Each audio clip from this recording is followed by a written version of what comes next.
and I will never accept, ever, from one side to the next, regardless of which party, that a committee such as this one become the puppet for the Prime Minister.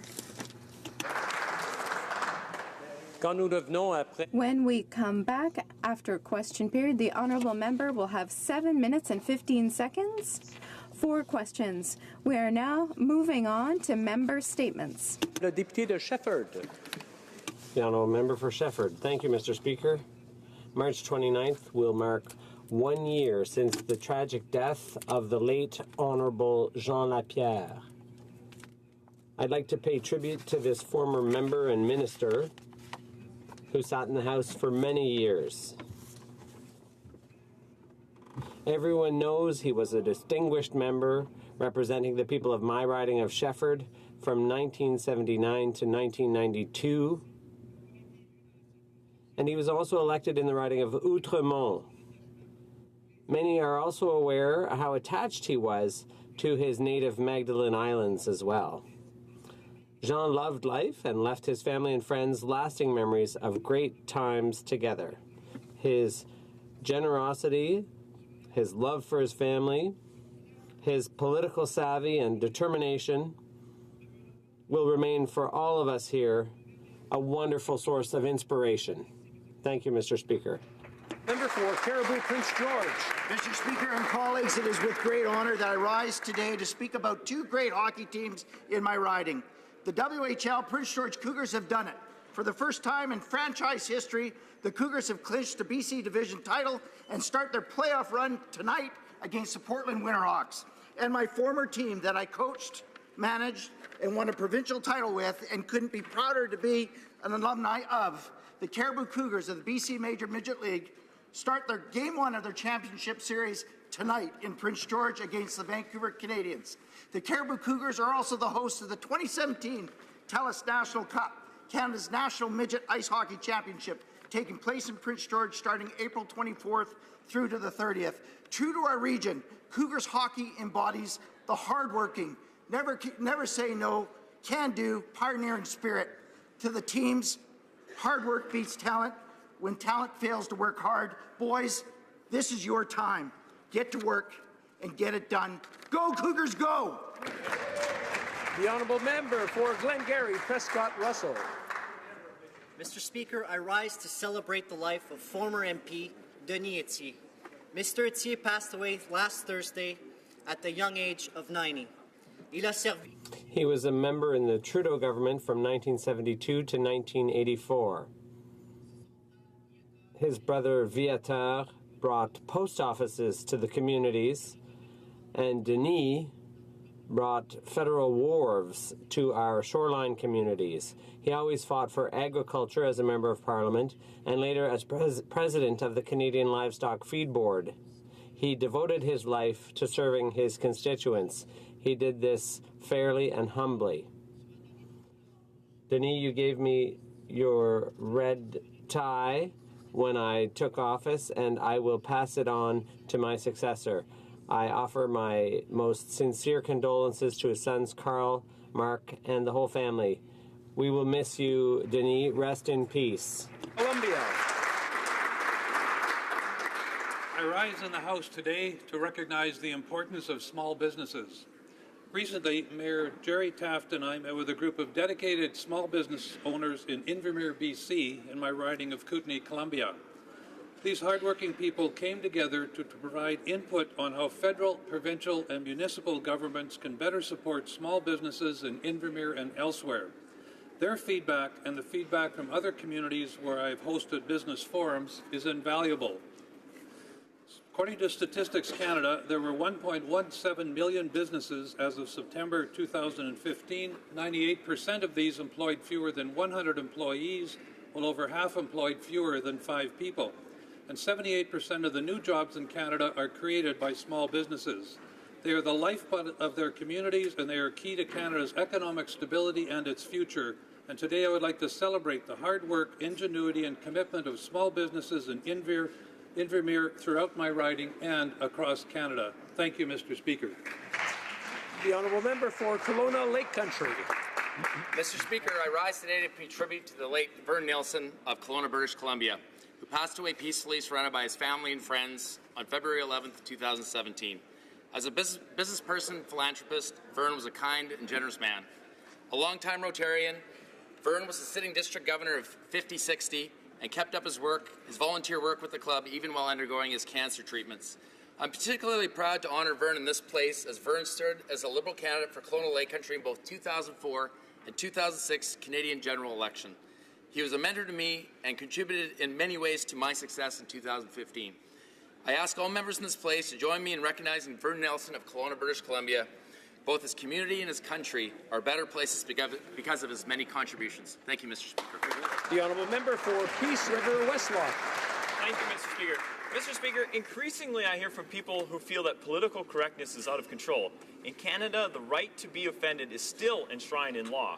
However, free speech is more and more under attack. Yesterday we learned about a certain Mr. Grabber came face to face with the "I'm offended" buzzsaw. You see, for more than 25 years, Mr. Grabber has had a license plate with his last name on it, but now it seems on the basis of a single complaint, the plate was cancelled. Mr. Speaker, I'm asking all Canadians to consider this case. It has to do with free speech.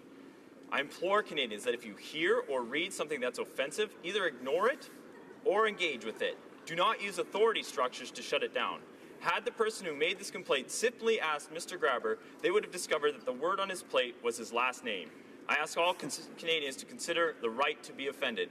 It is fundamental to the principle of free speech. Mr. Speaker, let's nip this out-of-control political correctness in the bud. Thank you. The honourable member for St. John Rothsay. Mr. Speaker, you have not lived today until you have done something for someone who can never repay you.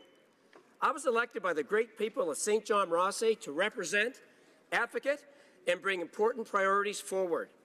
We are a city of great business success, but also a city with many in great need. We lead the country in child poverty. We have 1,300 families on a wait list for affordable housing, and many who are homeless and need a helping hand. We have started a sandwich program for the hungry at our constituency office, and the response has been uplifting. We have families, seniors, and many others who are hungry and drop by on a daily basis. My office is their office too. One of the greatest things we can all do as MPs is to give hope and a hand up to people who need it the most. I'm proud to start this initiative, and I encourage all my colleagues to do the same across the country. Thank you, Mr. Speaker. The honourable member for Sudbury. Mr. Speaker, today I'm sharing news of an exciting new educational opportunity in my riding of Sudbury. A new School of Architecture in Canada, the first in a generation. The MacEwan School of Architecture of Laurentian University. L'école d'architecture est bien... The school is very visible in downtown Sudbury. I cut the ribbon in January. This is something that Sudbury is very proud of. Already has many First Nations students enrolled in the MacEwan School of Architecture, as there are First Nations architects across Canada. And what will this new generation of architects from Sudbury do? They will change the world one sketch at a time. Félicitations. Congratulations to the President of Laurentian University, Dominique Giroux, and the Board of Directors. Education, students, and Sudbury. Merci, Mr. Speaker. Thank you, Mr. Speaker. Member for Calgary Confederation. Mr. Speaker, the public consultations on a new federal framework for Lyme disease has just closed. For too long, the hundreds and possibly thousands of Canadians with Lyme disease have been largely ignored by our healthcare system. We have weak surveillance programs, outdated and incomplete statistics. Our medical professionals do not have the critical training that they need, and therefore, in many cases, go undiagnosed or misdiagnosed. Infected Canadians are not getting the support that they need, and they are suffering in both terms of their health, and they are suffering financially. There are high hopes that a new framework will improve the situation, but many think that this is just more talk. If we are going to make progress against this disease, we need to do more than just write a report. We need to take action. Hear, hear. Member for Brampton West. Mr. Speaker, today is World Tuberculosis Day, and I would like to highlight how our government is working with provinces, territories, and key stakeholders to reduce the rates of TB in Canada, particularly in at-risk communities. Through Budget 2017, our government is providing over $50 million to increase community-based infectious diseases programming, including TB, sexually transmitted, and bloodborne infections. To address the high rates of TB in First Nations on reserve, Health Canada is partnering with First Nation organizations, provinces, and communities to ensure access to culturally appropriate and timely diagnosis. Mr. Speaker, we will continue to work with our national and international partners in fight against TB and to contribute towards Canada's efforts to completely eliminate TB as a public health problem. Thank you, Mr. Speaker. The Honourable Member for La Salle-Mar Verdun. Mr. Speaker, this weekend I'll be in my riding for some sweets at the spring event in Verdun, which is the 7th edition of the Antlers and Log Cabin Sugar Shack. For 4 days, over 80,000 visitors will be visiting Wellington Street to enjoy maple products and celebrate Quebec producers and our local shopkeepers. It was the First Nations that taught the first Europeans about sap and making maple syrup, and decades later the tradition of sugaring turns Verdun into the biggest sugar shack in the entire Montreal area. Family, friends, and neighbors, see you on Wellington Street. Thank you. Mr. Speaker, last week I attended the annual presentation of APEGA, which is the organization in Alberta that represents engineers, geologists, and geophysicists. And what I learned about the unemployment situation in this category was even more dire than I had realized. In Calgary, 20% of engineers today are unemployed, 30% of geophysicists are not working, and as high as 50% of geologists do not have a job. So what did the federal budget do to help these highly trained professionals who work in the energy sector? Mr. Speaker, the budget slashed the drilling incentive program, which encourages companies to hire these professionals and go out and drill new wells. Now, combined with the carbon tax and the NDP policies in Alberta, we will have continued high employment. And remember, Alberta was the driver of the Canadian economy for the past decade. So it's obvious the Liberals want to continue to drive our economy in Alberta into the toilet, and the 4 members of the Liberal Party... The Honourable Member for Whitby. Mr. Speaker, March 25th is the International Day of Remembrance for victims of slavery and the transatlantic slave trade. Earlier this year, I had the opportunity to visit Elmina Castle in Ghana. Seeing where my ancestors were kidnapped, tortured, enslaved was devastating. Those who did not survive had their bodies thrown into the Atlantic Ocean, and their humanity was never acknowledged. It broke me. However, the experience also empowered and strengthened me to ensure that the words never again have meaning, and that I live my life honoring the 305,000 slaves from Elmina and the millions of Africans who were brutalized during the transatlantic slave trade. I encourage everyone in this chamber and around the country to educate themselves on this terrible time in our history and its ongoing impacts to the Black community. I also encourage us all to commit to ensuring that these horrific injustices are never repeated and that modern-day slavery ends forever. Thank you. L'honorable député de Drummond. The Honourable Member for Drummond. Monsieur le Président, c'est avec fierté. Mr. Speaker, I'm proud to rise in the House today to highlight the 30th anniversary of the Drummond Association of People with Disabilities. This organization plays a key role in the lives of people with disabilities, contributing in various ways to their social integration. Working with local players, the association advocates for the needs and aspirations of people with disabilities. We can be proud of the association's members who work so hard to build an inclusive society with equal opportunity for all. To help out, I will once again this year be organizing an information session on the disability tax credit. This session will be held on April 25th at 7 p.m. at the Saint-Pierre Community Centre in Drummondville. Thank you, Mr. Speaker.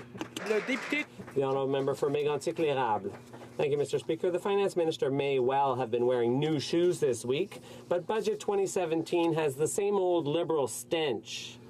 The budget confirms that the Liberals are the worst money managers Canada's ever seen. The deficit will reach $28.5 billion this year, and at the end of their term, the Liberals will have increased the debt to over $100 billion.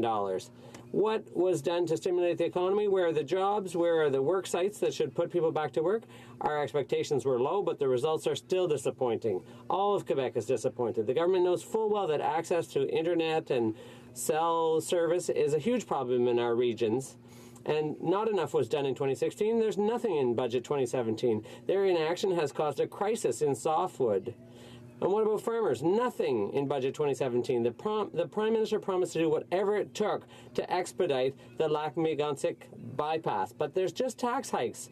Mr. Speaker, new shoes with old socks might look better, but it still stinks. The honourable member for Scarborough Southwest.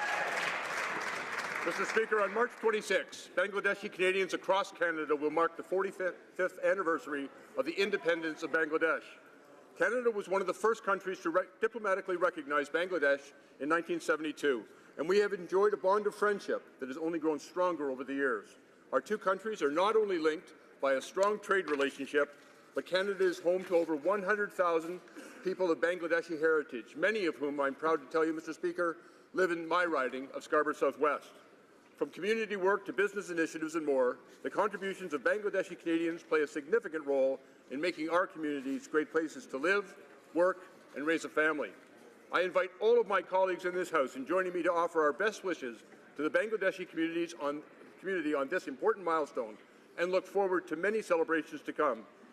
Shuvo Shadanota Dibosh.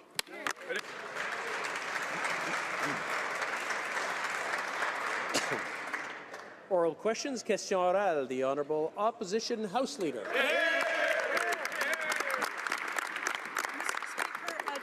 Report in today's Globe and Mail says that during free trade talks currently underway, the Chinese government is asking Canada for unfettered access to all areas of the Canadian economy, including our telecom and natural resources sector, and that the access needs to be granted to all Chinese companies, including ones owned by the state. These reports are very disturbing.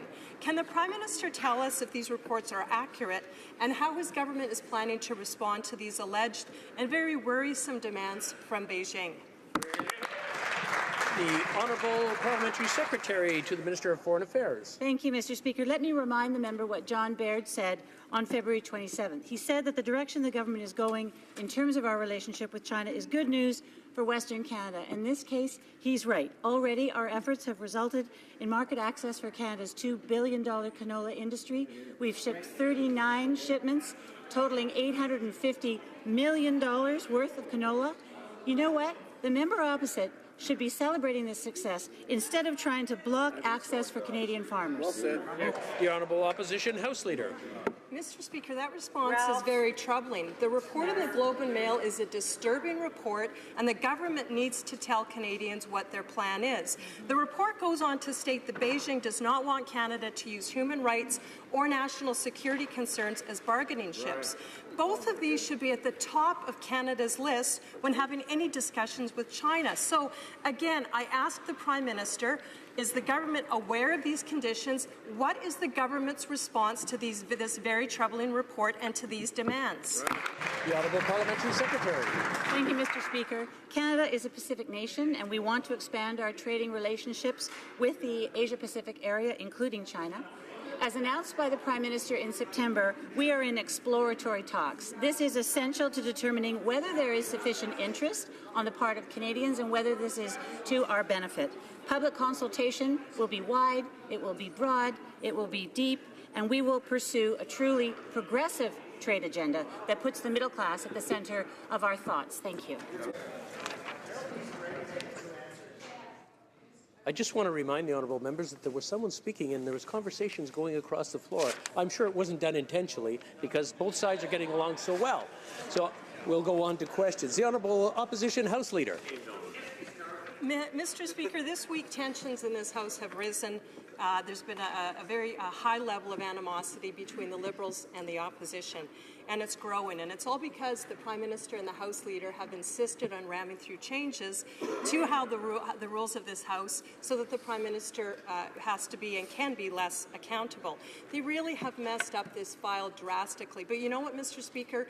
It's not too late to fix things. It's not too late for the government, for the Prime Minister, to give his commitment that no changes will be made unless he has a consensus from all parties. It's not at all unreasonable, and we can all get back to working together. So will the government commit no changes will be made unless there is a consensus between all of us? The Honourable Parliamentary Secretary to the Government House Leader. Yes, thank you, Mr. Speaker. And, you know, I think it's important for us to recognize that we have a Prime Minister that is committed to modernizing Canada's Parliament.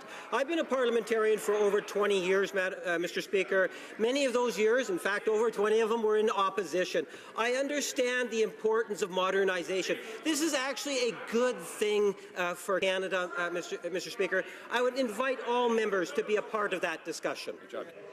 The Honourable Member for Mégantic-L'Érable.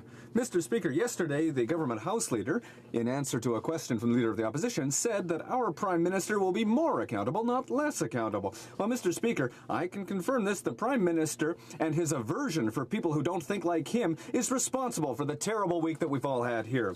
What the Leader said is that the Prime Minister wants to take all the responsibilities of all MPs from all parties for himself. Will the Government House Leader understand that her attempt to take control of the House has failed utterly? How can she believe the things she's saying when she does exactly the opposite? Parliamentary Secretary to the Government House Leader. Well, Mr. Speaker, I have had the opportunity to read the discussion paper, and that's not what I interpret, Mr. Speaker. What I see is a Prime Minister that is genuinely trying to bring our parliamentary system forward, and I would really encourage all members of the House to be a part of that discussion. We can do better inside the Parliament of Canada. Thank you, Mr. The Honourable Member for Mégantic-L'Érable. Well, I understand the disappointment of the government. The Government House Leader, has worked very hard to put out a document to make her and her boss's job easier. Less time for the opposition to criticize her boss. Ministers' offices won't have to answer written questions from the opposition, and members from her own party, her backbenchers, will be easier to control. When will the Government House Leader understand that Parliament is not a branch office of the Liberal Party of Canada? Modernization does not mean muzzling, Mr. Speaker. The Honourable Parliamentary Secretary. Mr. Speaker, modernization is and can be a very positive experience for the House of Commons. I would really encourage the member, and in fact all members of the House, to get engaged in this very important discussion. We can in fact improve the system. Thank you, Mr. The Honourable Member has a few more seconds. The Honourable Member has a few more seconds. I just wanted to...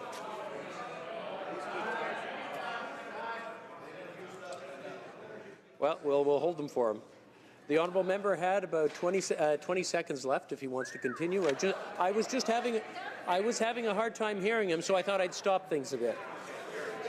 You're done? Okay, very good. The Honourable Member for Victoria. Thank you, Mr. Speaker. Well, the Liberal House Leader keeps referring to her government's unilateral power grab as a discussion paper. Well, let's listen to some of that discussion. Don Martin said the changes are aimed at strengthening the, quote, elite Liberal advantage.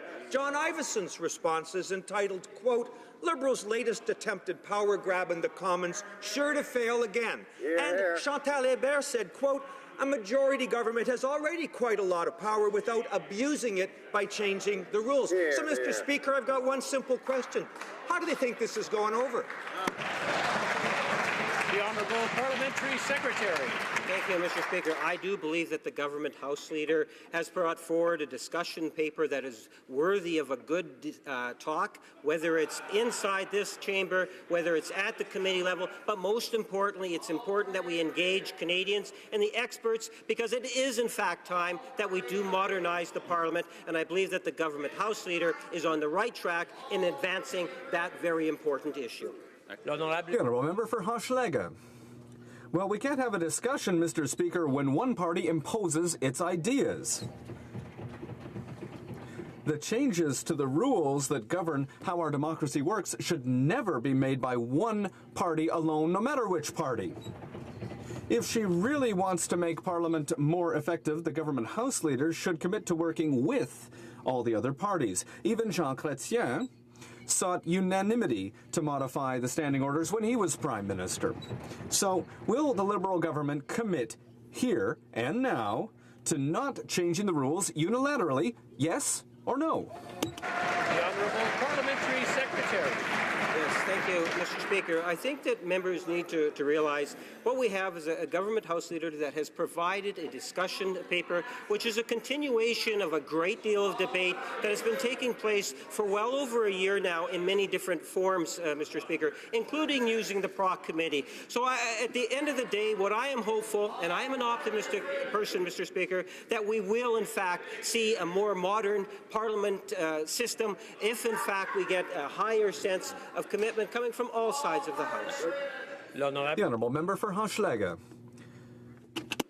Monsieur le Président. Well, Mr. Speaker, one thing is certain, the Liberals are really good at talking. The budget they tabled this week has a whole range of announcements, but with the number of promises from 2015 that they've already broken, can we really trust them? A housing crisis is happening right now in Canada. 1.5 million households have needs for better housing. Wait lists for social housing are reaching summits we've never seen before, and our social housing is falling into ruin. Why is the budget doing nothing to help those who are the worst housed in this country right now? Secretary. It gives me enormous pride to stand here today and tell you about the historic investments in housing that this government is making, the longest investments in the history of this country. It's not just $11 billion over the next 10 years. It's also a doubling of the base funding in last year's budget. It brings it to almost $15 billion. We're going to work with our partners in the provinces and municipalities to deliver the best housing to as many Canadians as possible. This is an historic agreement. We look forward to working with our provinces and the territories over the next few months. And don't forget, there's money for Aboriginal housing too. The Honourable Member for Victoria.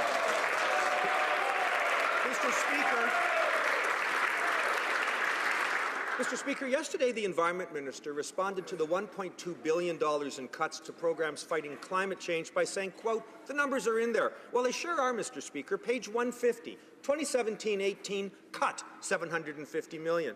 2018-2019, cut $500 million. And to make matters worse, they're cancelling the public transit tax credit, making it more expensive to ride the bus. So here's my question, Mr. Speaker.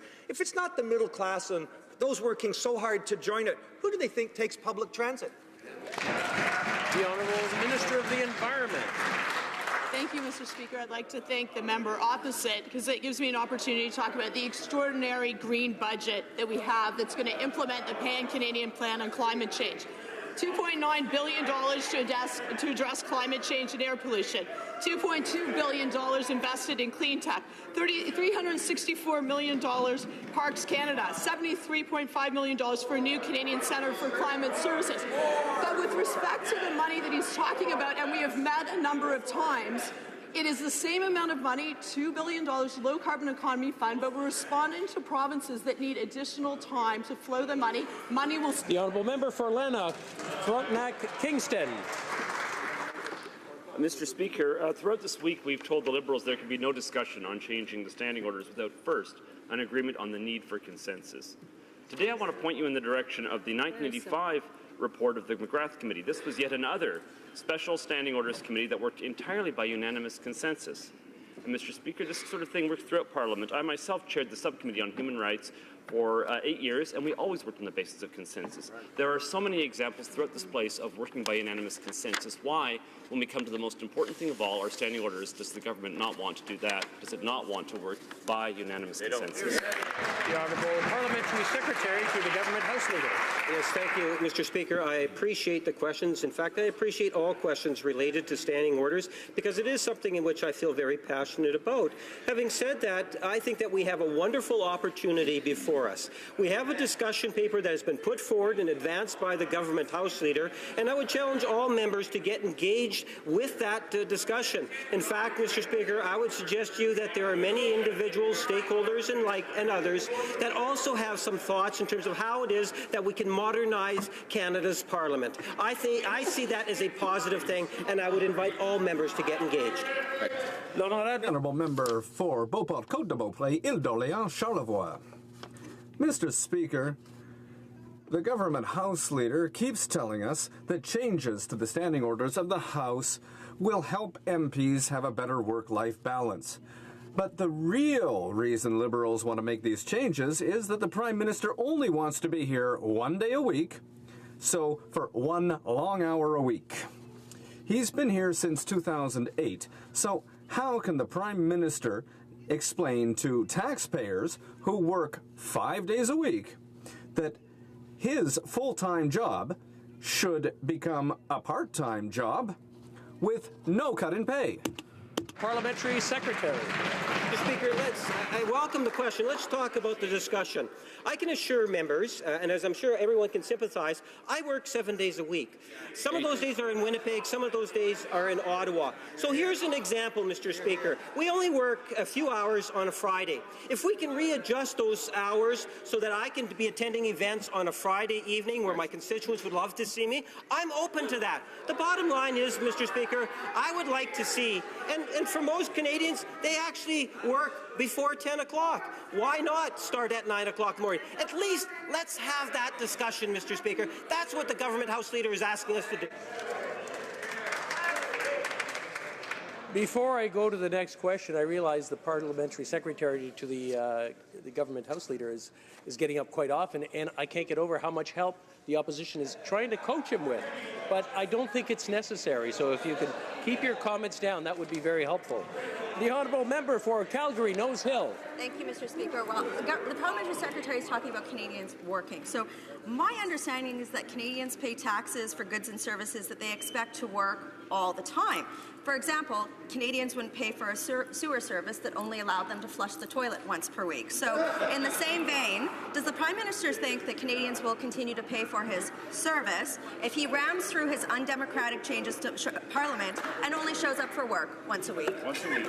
The Honourable Parliamentary Secretary. Well, Mr. Speaker, I disagree with the member. It's not undemocratic. I've been a parliamentarian, as I say, for almost 25 years, most of those years, over 20, in opposition benches. If the opposition would like to take a look and get a better appreciation of what's being proposed in the discussion paper, they will see that there will be more accountability from the government benches, that we'll be seeing a Prime Minister that will be here more than once a week, as they know, Mr. Speaker. But the bottom line is, I invite them, as the government House Leader has done, to get engaged, and I appreciate the questions from the opposition. Honourable member for Calgary, Nose Hill. The Secretary is using Orwellian newspeak to try to explain why he's doing the Prime Minister's dirty work of permanently shutting down Parliament on Fridays, permanently limiting debate, and trying not to show up for work. The government House Leader, in turn, is trying to get members of the Prop Committee to do her dirty work by ramming through these changes behind Canadians' backs. So I'm very interested, Mr. Speaker.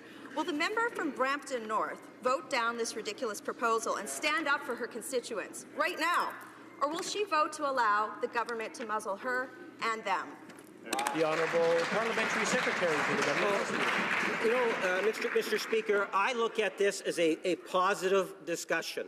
As I indicated, whether I work 7 days a week, whether it's in Winnipeg or it's in Ottawa. When I'm in Ottawa, like others, I work hard. When I'm in my constituency, I work hard, Mr. Speaker. And this is a discussion paper that allows us to deal with important issues, and we cite the Fridays just as an example, Mr. Speaker. If we can say, instead of coming in at 10 o'clock in the morning, why not come in at 9 o'clock? Most Canadian workers actually do work before 9 o'clock, actually, Mr. Speaker. Let's have that discussion. I think it's time. The Honourable Member for Chilliwack Hope. Well, Mr. Speaker, it's good to be here on a Friday asking the government questions and holding them accountable on behalf of all Canadians. Of course, we know that if it was up to the Liberals, they'd shut down the House of Commons on Fridays altogether, reducing their ability to be held accountable by 20% per week. The Prime Minister wants to go further. He only wants to be in the House 45 minutes a week to answer questions from the opposition and the millions of Canadians that we represent. Why are the Liberals working so hard to make life so much easier for them in Parliament? The Honourable Parliamentary Secretary. Mr. Speaker, there is no Liberal recommending that the Prime Minister work once a week. The only ones that's recommending that seems to be the Conservatives, Mr. Speaker. Now, the bottom line is that what we should be doing is we should be taking that discussion paper and entering into a dialogue that will modernize Canada's Parliament. Canadians expect that. This Prime Minister has made that commitment, and the government House Leader has provided us the opportunity to really get engaged on this issue. And let's see if we can get some expert witnesses from across Canada that will also get engaged on the debate along with other Canadians. Thank you. The Honourable Member for Chilliwack Hope. Well, Mr. Speaker, when we were in government, Conservatives work hard to make life better for Canadians. Now that they're in government, the Liberals are working to make things easier for themselves and harder for everyone else. They want to cancel Friday sittings of the House, they want to limit debates in committee, and they want to eviscerate debates here in this House, and the Prime Minister only wants to show up for 45 minutes a week to be held accountable. We know that the Prime Minister has always had an address on Easy Street. Is that why he's working so hard to make Parliament so much easy for him? The Honourable Parliamentary Secretary. Mr. Speaker, I've already indicated and responded to a number of the accusations across the way to the member, and I would suggest to you that at the end of the day, what we are trying to do here is something that is very positive, something that Canadians really want us to do.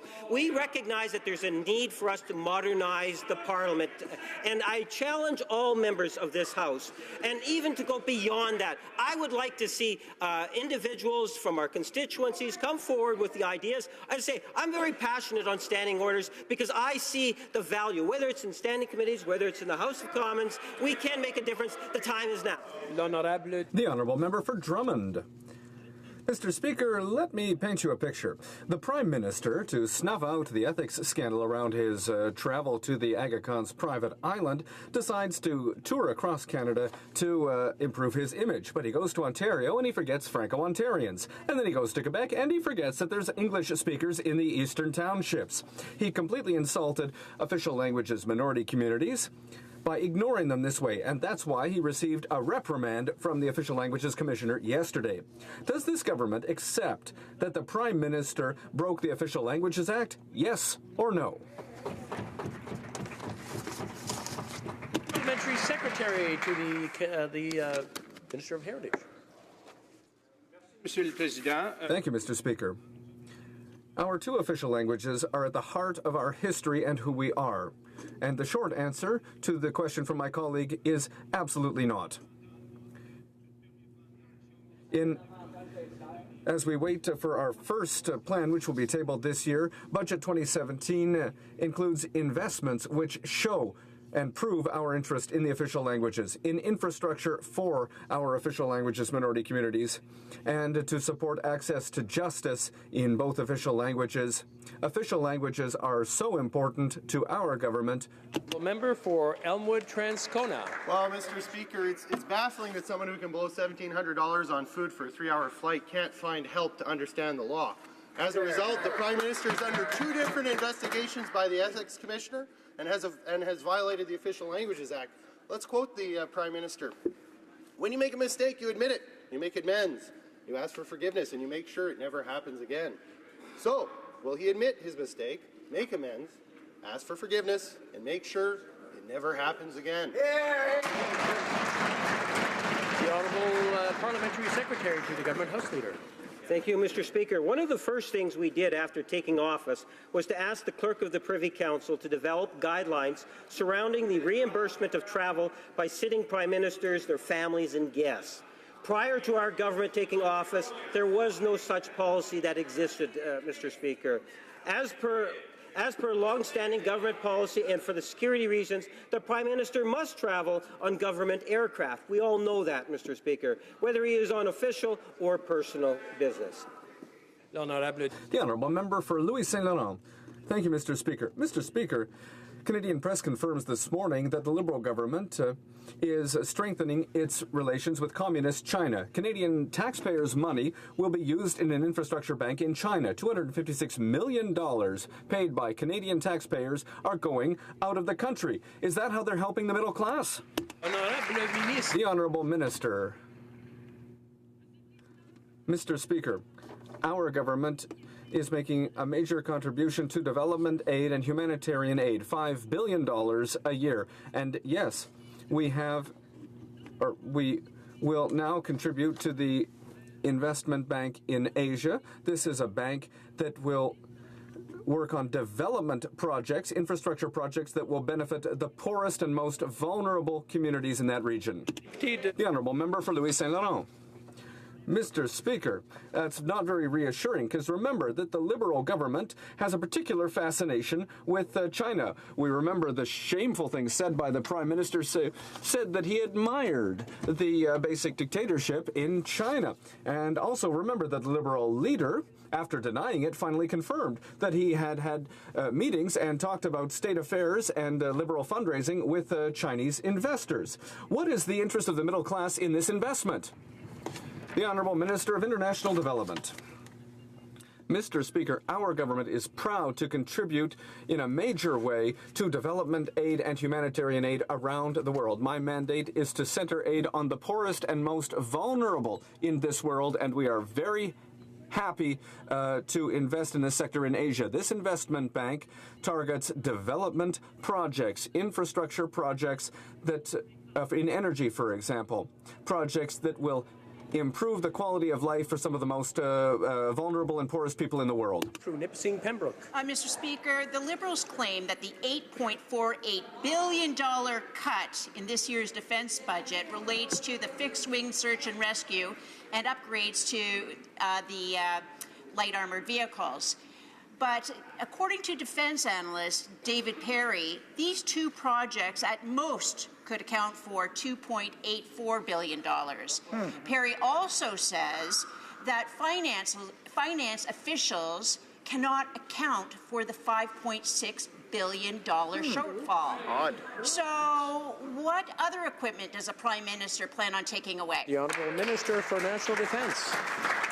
Mr. Speaker, I can assure the member when it comes to reprofiling of the money is making sure that we have the money in the appropriate years for the combat service combatant, the fixed-wing search and rescue aircraft, the contract that we signed that we finally can have for the new aircraft for our search and rescue technicians, and a laundry list of other equipment as well. This is about making sure we have the right money in the right years to pay for the full life cycle cost of these projects. We're committed to our Canadian Armed Forces, Mr. Speaker, and especially when it comes to them, we have our defence policy that's coming out shortly, and I look forward to presenting that to this House and to the rest of Canada. Thank you. The Honourable Member for Edmonton West. Mr. Speaker, Canada must pull its weight internationally. With this budget's $8.5 billion cut to military equipment spending, this is becoming less and less possible. The Liberals are not only putting at risk the livelihoods of tens of thousands of skilled industry workers, but are also pushing the schedules for our shipbuilding strategy further and further away. Canada has a long, proud military history. Why are the Liberals gutting our defence capabilities to pay for their out-of-control spending? The Honourable Minister of National Defence. Sorry, the Honourable Parliamentary Secretary. We have very good news for our men and women in uniform, including those naval officers, Mr. Speaker. Our government is committed to equipping the Royal Canadian Navy and the Canadian Coast Guard with the ships they need in order to serve Canadians.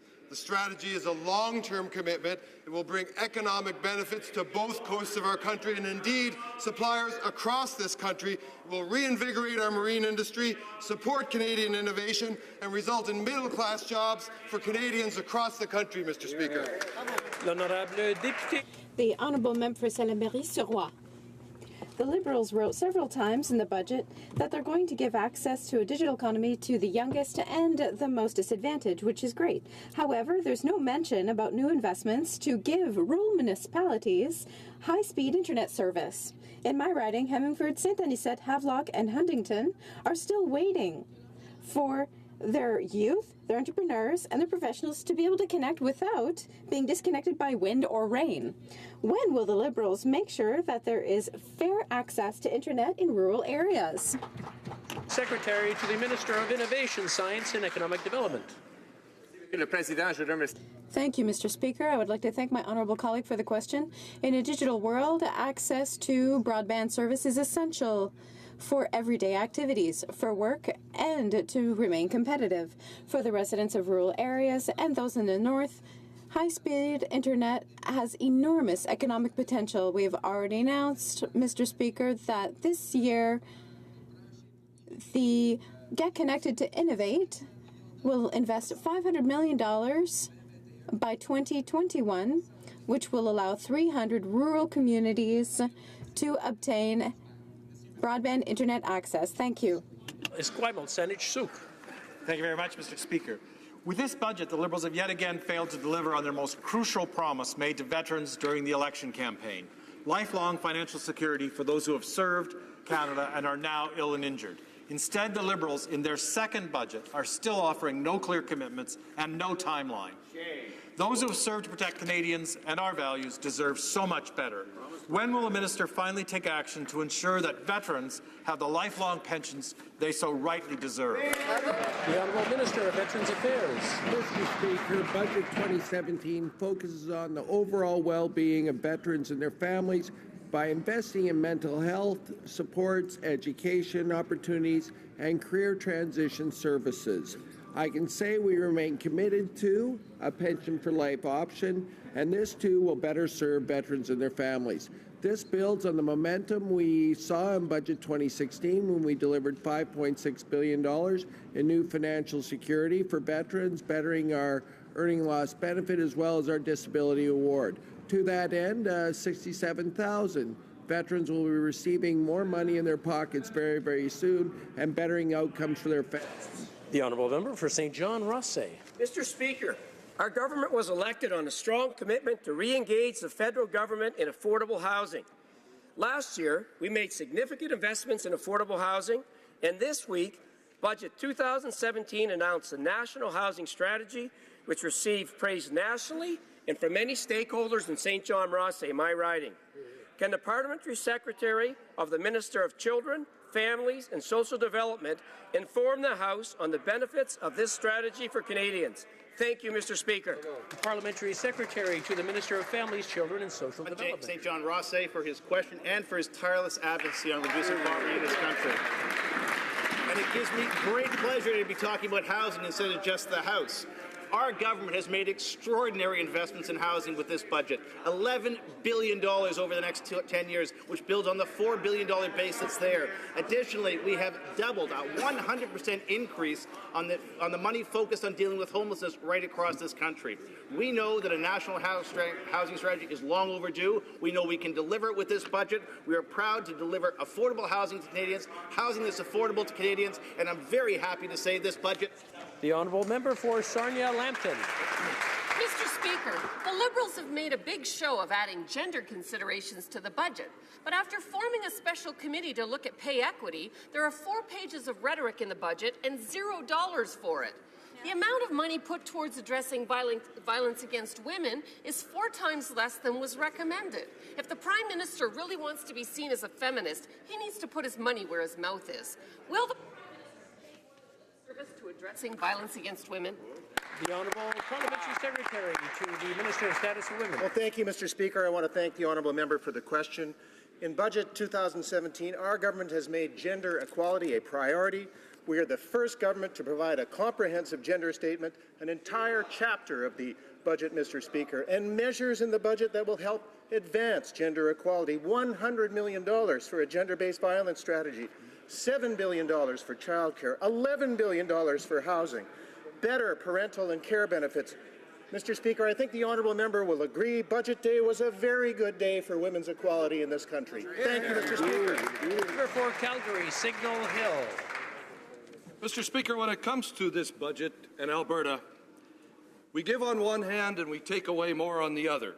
The budget provides Alberta with a one-time grant of a paltry $30 million, while at the same time reducing the petroleum incentive drilling grant a credit by up to $140 million, Mr. Speaker.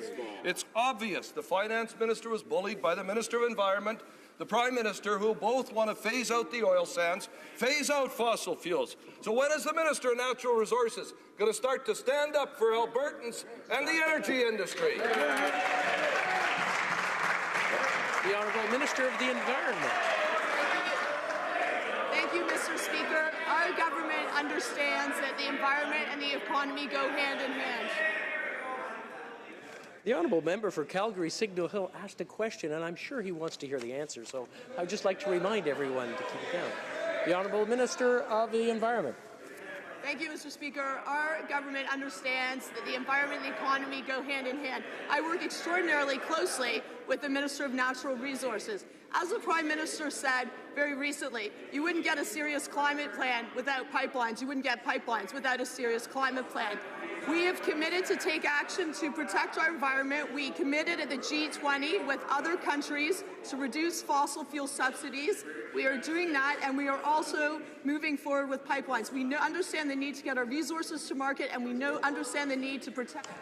The Honourable Member for Calgary Signal Hill. That's absolutely shameful that that minister won't stand up in the House and defend the energy industry of this country. Maybe what I'll do, if there's no drilling of new wells, Mr. Speaker, what's going to go in those pipelines 2 or 3 or 5 years down the road when they're built, Mr. Speaker? Maybe I'll ask an easy question that they can answer. Let's try this one. The budget provides a $30 million no-strings-attached grant to the Alberta government. Now, we know that the Notley government took $300 million of federal infrastructure dollars and put it into general revenue to pay down the debt for their uncontrolled spending. Will the Minister of Finance stand in this House and guarantee Albertans, unemployed Albertans, these dollars will be used for job creation and not to help the NDP? The Honourable Minister of the Environment, Natural Resources. I'm grateful to the Honourable Member. Anthony, they want him to get up and they don't seem to want to listen. Mr. Speaker, I'm grateful to the Honourable Member to give me the opportunity to talk about jobs in the energy sector in Alberta. Because if you were to total up the number of jobs created by the approval of our 3 pipelines and the Keystone XL pipeline that the President of the United States approved today, that would be 32,000 jobs in the energy sector in Alberta. The Honourable Member for Lévis-Lotbinière. Mr. Speaker, a magic wand has been waved by the Minister of Canadian Heritage. The criterion objectives of the Canada 150 Fund Program were changed in the summer of 2016. In Part G of the application, Question 50, applicants are asked to summarize their project and indicate how it achieves the previously mentioned objectives in 20 lines. But the form was magically changed in the summer of 2016, discrediting hundreds of projects by organizations that wanted to be part of the celebration. Can the Minister confirm that those changes were made to the criteria and objectives of the Canada 150 program during the summer of 2016? The Honourable Parliamentary Secretary to the Minister of Canadian Heritage. Thank you, Mr. Speaker. We are proud to have developed a real vision for the Canada 150 celebrations and to be able to leave behind a lasting legacy on 4 themes: youth, the environment, reconciliation with Indigenous peoples, and diversity. I am persuaded that all colleagues recognize the importance of those 4 themes and that it is important to work together to build our future for the next 150 years. Thank you, Mr. Speaker. The Honourable Member for Saint-Bagot. Seasonal workers who spend months without an income and without unemployment benefits will have to wait. At least 15,000 workers find themselves in this situation each year, and about 40% of them are Quebecers. The matter of the black hole will be studied only after the budget, according to the minister responsible for employment insurance, who said that afterwards a more in-depth review will take place, including the matter of the black hole. Why do seasonal workers have to wait for a solution? Have they not waited too long already? The Honourable Parliamentary Secretary to the Minister of Social Development. Changes to improve the employment insurance so that more Canadians can get the help when they need it and how they need it. Our government was elected on these commitments and it is improving EI as we speak. In fact, this budget does several things, which are more flexible, in particular for maternity leave. We have focused on EI reform. We are delivering EI reform. We have undertaken the studies and more changes will be announced as the year proceeds. Thank you very much. The Honourable Member for Longueuil-Saint-Hubert.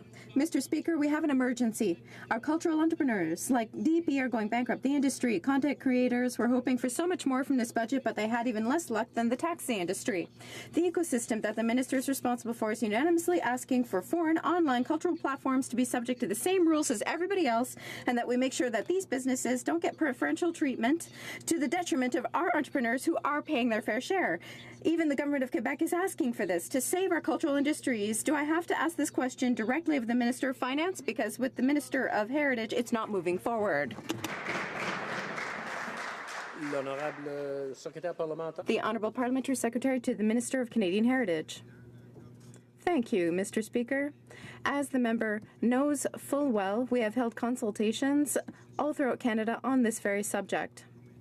And now, the Canadian Heritage Committee is studying this subject. Next year, there will be a global strategy that will be the result of those consultations and this work. Thank you, Mr. Speaker. Calgary, Rocky Ridge. Well, thank you, Mr. Speaker. When the Prime Minister's family traveled to Billionaire Island for a vacation, they spent $1,700 on food and drink on a 3-hour flight and stuck taxpayers with the bill. Of course, that doesn't include the cost of the first ever ethics investigation of a sitting Prime Minister for violating the Conflict of Interest Act. Everyone agrees Prime Ministers can take vacations and need to travel securely. But taxpayers need to know why they are paying more for food for a 3-hour flight than most families of 5 spend in a month. Couldn't he have just packed his own lunch? The Honourable Parliamentary Secretary to the Government House Leader. Yes, thank you, Mr. Speaker. As has been the case for previous Prime Ministers, including the former Prime Minister, for security reasons, RCMP always accompany the Prime Ministers, whether for business or for personal travel. One of the first things we did after taking office was to ask the Clerk of the Privy Council to develop guidelines surrounding the reimbursement.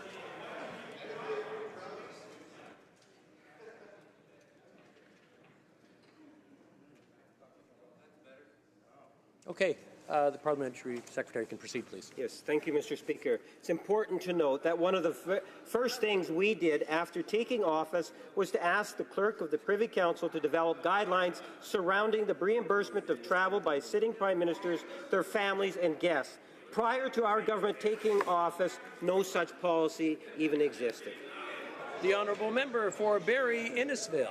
This weekend, I'll be in Niagara Falls for a year-end hockey tournament with my Barrie Tuesday night hockey team. And unlike the Prime Minister and his champagne and caviar-loving highbrow friends, my beer league buddies don't have taxpayers paying for their booze. After this week's budget, not only did the tax on beer and alcohol go up, but future annual increases are now tied to inflation. This means that the tax on beer will increase every single year. Mr. Speaker, why are Liberals taxing my beer league buddies and our 117 Marine team to pay for the Prime Minister's jet-set lifestyle and private island vacations? The Honourable Parliamentary Secretary to the Minister of Finance. Thank you, Mr. Speaker. I would like to thank my colleague for his question. Mr. Speaker, our government has committed to supporting the middle class and to work very hard to do so. Also, Mr. Speaker, in Budget 2016, we had clearly indicated that we were going to evaluate the tax system, and that's exactly what we did. We want to make sure that Canadians are getting their fair share, and we are going to continue to move forward. Well, thank you, Mr. Speaker. The Liberals keep saying that they want to make this place work better. Well, I've got a great idea. How about when we ask a question, they actually give us an answer? Exactly. We've asked legitimate questions today, and nobody has given this side any answers. We've asked about their secret negotiations and payments to Beijing. We've asked about the PM's abuse for other taxpayers, money for his vacation. We've asked about his plan to permanently avoid accountability, his cuts to defense, his attack on the Alberta energy sector, his increases on taxes for every hardworking families. If he wants to make our democracy better, why doesn't the PM start answering questions and quit trying so hard to make his life easier while making The Honourable Parliamentary Secretary to the Government House Leader. Yes, thank you, Mr. Speaker. The Government House Leader is trying to assist all of us by providing a discussion paper that will allow for us, Mr. Speaker, to really make some modifications to outdated standing orders. I think that most people would recognize that there is a need for us to modernize the Canadian Parliament. I look forward to having more discussions over the coming days as we try to, as I believe at the end of the day, improve the working environment for all of us, Mr. Speaker, on both sides of the House. The Honourable Member for Don Valley East. Thank you, Mr. Speaker. Mr. Speaker, with the release of Budget 2017, Canadians have seen the first ever gender statement on a budget. As government, we know that all Canadians are affected differently by the budgetary policies, and therefore how important it is to add a gender-based lens to these decisions. Can the Parliamentary Secretary to the Minister of the Status of Women inform the House what this gender statement actually means for all Canadians? Thank you. Before we go to the Parliamentary Secretary, I just want to remind the front benches that even though they're just talking across, it doesn't seem like a lot, but it makes it really hard to hear the answers coming out. So I just want to remind them. Parliamentary Secretary to the Minister of Status of Women. Well, thank you, Mr. Speaker, and I'd like to thank the Honourable Member from Don Valley East for her question and for her tireless advocacy on gender equality. Budget 2017 is an historic first, not only for women, but for all Canadians, Mr. Speaker. Again, in the budget, we see $7 billion for childcare, a staggering $11 billion for affordable housing, as the Parliamentary Secretary has mentioned, $100 million for a gender-based violence strategy, better EI parental benefits, and, of course, EI caregiving benefits as well, Mr. Speaker, and so much more. I don't have time to list them all, Mr. Speaker. But, Mr. Speaker, when we make gender-informed... The Honourable Member for Markham Unionville. Thank you, Mr. Speaker. When Canadian business people travel to the United States, their cell phone could be seized, searched, and by U.S. Customs officials. Their cell phone contained confidential client data. By handing over their cell phone, they are violating the confidentiality of their clients. Mr. Speaker, how can Canadian business people traveling to the U.S. ensure that their clients' data remains private? Thank you. Yeah. The Honourable Minister of Public Safety. Mr. Speaker, the rules governing entry into the United States are rules that are set and enforced by the United States. We as Canadian citizens have the right to expect that our treatment at the border will be professional, that it will be consistent, that it will be professional and respectful. And if there is a pattern of behavior that seems to be untoward or counterproductive, then we will pursue those cases. I would point out that 400,000 people cross back and forth across that border every day, almost always without incident. The Honourable Member for Chicoutimi-Le Fjord. Mr. Speaker, under our government, Canadian agriculture is both growing and strong. In our budget, we fund significant investment that will help agricultural and agri-food industries to better position themselves and become more and more competitive. Can the Parliamentary Secretary to the Minister of Agriculture explain how our budget will help Canada's agricultural sector to position itself as a strategic sector for economic growth for Canadians? The Parliamentary Secretary to the Minister of Agriculture. Mr. Speaker, our government is proud to recognize that agriculture and agri-food is one of the main drivers of Canada's economy. This budget will help the agricultural sector to develop its full potential and to be an even stronger driver by helping our exports to grow up to $75 billion a year by 2025. Furthermore, our investments in the agricultural sector in research and innovation, infrastructure, and clean technology will help farmers and processors to grow their businesses, create good jobs, and ensure economic growth for the long term. Thank you. Thank you, Mr. Speaker. Alberta's government told the Alberta Municipalities Association in 2016 they'd be receiving $300 million in infrastructure dollars from the federal government. It was a one-third share each, so $900 million on the table. Municipalities' budget engineered shovel-ready projects in anticipation of the funding for 2017. Then they found out in February the Alberta government had spent the promised $300 million.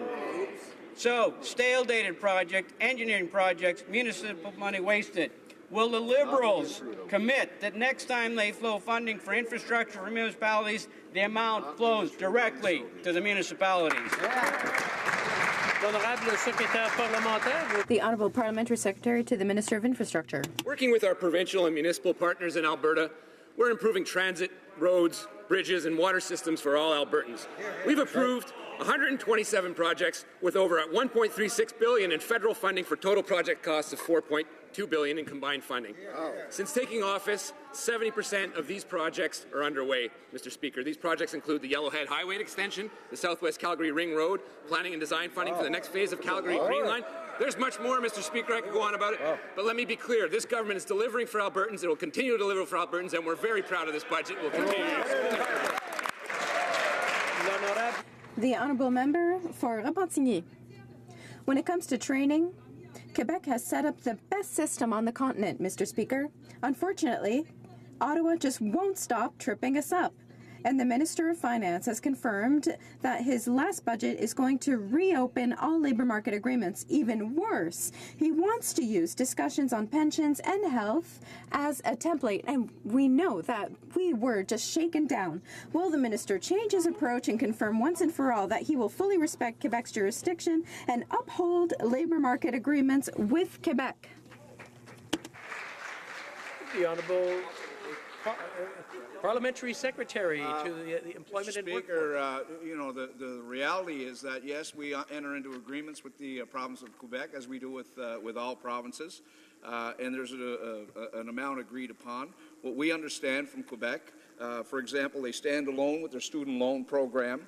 In the last budget, we just increased the student loans for loans and grants for the students of Quebec by $80 million that they were very pleased with. That went straight into the pockets of Quebec students. Mr. Speaker, this government will do what's best for not just the students of Quebec, but for the people of Quebec. The Honourable Member for Joliette. Mr. Speaker, cooperation between Quebec and Canada is at such high levels that Quebec's National Assembly unanimously condemned the last budget. In Quebec, Ottawa doesn't get involved in training and it's going well. Outside of Quebec, Ottawa's involved and it's going badly. It seems to me that it's not hard to see where the problem is. And yet, for 3 days, we've been asking a simple question, but there's no way to get an answer. Can the Minister, once and for all, confirm that the government will uphold its agreements with Quebec on workforce training, yes or no? The Honourable Parliamentary Secretary. We understand the importance of helping Canadians get the training they need so they can find and keep the good jobs that we're helping to create with this budget. But Budget 26 invested one-year funding of $125 million for labour market development agreements to support these skills training programs, and it will help Canadians succeed regardless of what province they're in. But as it relates to Quebec, yes, we have begun conversations with provinces, territories, and stakeholders, which of course includes Quebec, on ways to improve the labour market development agreement so we can target our future investments even more precisely so the people of Quebec, in fact, the people right across this country, the training, the jobs, and the support they need to join the middle class, and if they're working hard to get there. The Honourable Member for La Pointe de l'Île. Mr. Speaker, I call on the Minister of Immigration to stop the expulsion of young Jose Adrian Pinedo and his parents and to give them a 2-year residence permit. Without the Minister's intervention, the health of young Jose Adrian, who has heart problems, would be in danger. This family has integrated in Quebec. His parents have jobs and they're at home here. Can the Minister intervene to prevent this deportation, which is dangerous for the life of Jose Adrian and of his family? The Honourable Parliamentary Secretary. Thank you, Mr. Speaker. First of all, I want to reassure the member across the way that the Government of Canada is reviewing this case. As the member full well knows, every case is subject to privacy laws, and we can't discuss cases that we are currently reviewing. Thank you, Mr. Speaker. Member for Nunavut. Thank you, Mr. Speaker. My question is for the Parliamentary Secretary of Infrastructure and Communities, who's wearing an awesome tie. Community leaders of the Kivalliq region of Nunavut and northern Manitoba comprise the Hudson Bay Regional Roundtable. They've been exploring the possibility of constructing an all-weather road complete with hydro and fiber optics infrastructure to supply their regions respectively. My question is, would the feasibility study for this project qualify for funding under any or all of the following: the National Trade Corridor Fund, the Arctic Energy Fund, and or the Connect to Innovate Fund? Thank you, Mr. Speaker. The Honourable Parliamentary Secretary. Speaker, I would like to thank the member of Nunavut for his question and the advocacy he does for the people of his riding. He omitted to mention that both ties we're wearing today were made by the wonderful people in his riding. Our government in Budget 2017 recognized that rural and northern communities have distinct infrastructure needs. We will help address these unique pressures in these communities by investing $2 billion over 11 years. An additional $400 million will help address energy security in remote and northern communities, including Indigenous communities. We will work with the government of Nunavut as we finalize the details of these programs. Koyanamek Okakti. And that's all for question period for today. C'est fini. C'est désolé. That's it, I'm sorry.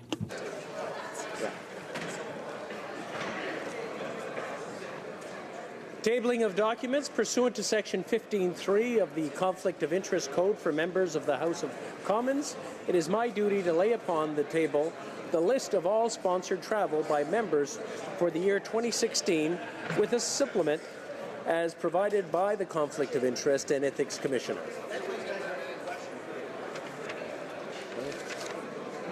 Do you want to wait a few seconds?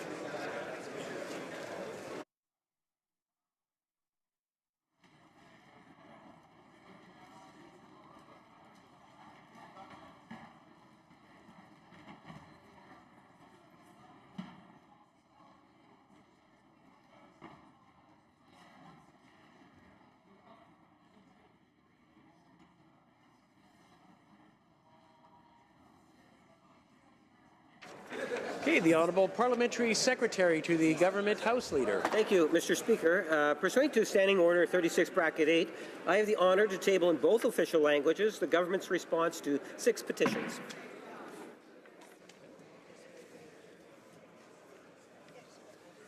Introduction of government bills. The Honourable Minister of Veterans Affairs and Associate Minister of National Defence.